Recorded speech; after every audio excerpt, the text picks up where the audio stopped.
These are the 7 tips for starting a YouTube channel as an illustrator. These tips are just a reflection of what I've learned so far, and they can also be taken into consideration for other social media. Tip number 1. Just start. Make some kind of a simple plan about your content and then just start doing it. Even if you think that your art sucks, becoming better can be a part of your process which you can implement in the storytelling of your videos. Simply said, you make videos about your art journey and your art progress. And here I would like to mention a small trick that I use when I don't feel really motivated to work at all. And it can help you to just start, for example with your first video. The trick is to start with a small and a simple task, and I already mentioned in the previous video to start like you don't really care about the work that you're doing. Like you don't care if it will turn out good or not. After 5 minutes, since you already started your work, you will probably naturally continue going. It's almost as you got hooked on your current work. However, if you're still kind of demotivated, just take a break. Take a nap if you're tired and try again later. Also, one book that I would recommend and that goes nicely with this tip is Atomic Habits by James Clear. The most interesting part there is the graph with the Valley of Disappointment, which simply says that you should make small steps in a longer time period, because people usually fail in the beginning if they put too much effort and energy and they kind of burn out. In the description is a link to a video that explains that a bit better. Tip number 2. Know yourself. Okay, this one is a bit weird, but it's good to know yourself in terms of what you really want and what you don't want. In your career, life, free time even. Also on a deeper level. I mentioned motivation in the previous tip, and you should figure out how your motivation works, since we're all different. Perhaps you work better at night, or you have to listen to music while you work, some podcast, or even so-called white noise or some special music for focus. Then there is this thing with us creative people and novelties. We get so much excited with new things, new art styles, tools, artists, and so on. And that is what motivates us. It would be best to still have that focus on one thing that you decided to do at the moment, that one project. And the new things that you come across, write them down in your notebook/journal, so maybe you can come back to them some other time. Also, don't feel bad if you can't accomplish it all at once. Look at your creativity as a job and put more focus on important projects than the other stuff. You can experiment with them in your free time. Tip number 3. Know that it's not easy. It's hard. It's like full-time work and it can be stressful, especially for us creatives, because we sometimes need that laziness and to be disorganized a bit. It's like getting a job and then there is this stressful period of adaptation that really sucks. And later on there is some more stress. However, in the end, if you're happy with what you're creating and giving out to others, then you will be happy.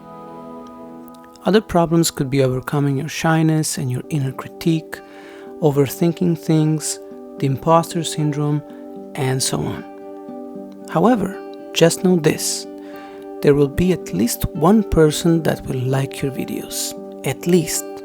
And some of your friends will like your videos and subscribe to your channel even if they don't really like what you're doing.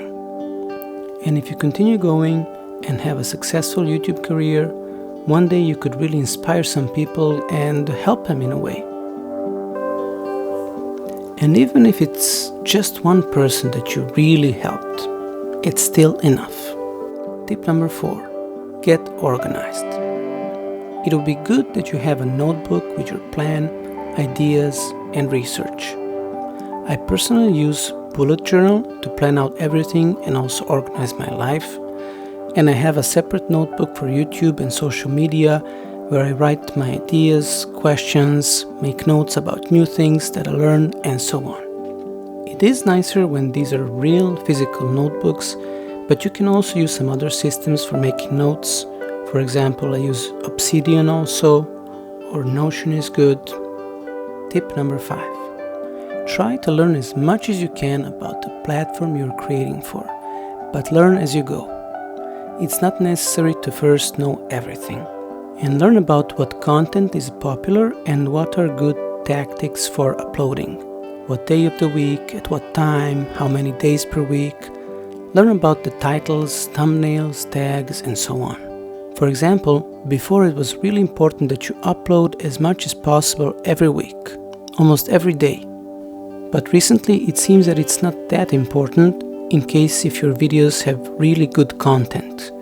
You can have a look at a video from Bruno K about how things moved from quantity to quality on YouTube, and another video about Gawx Art for some inspiration.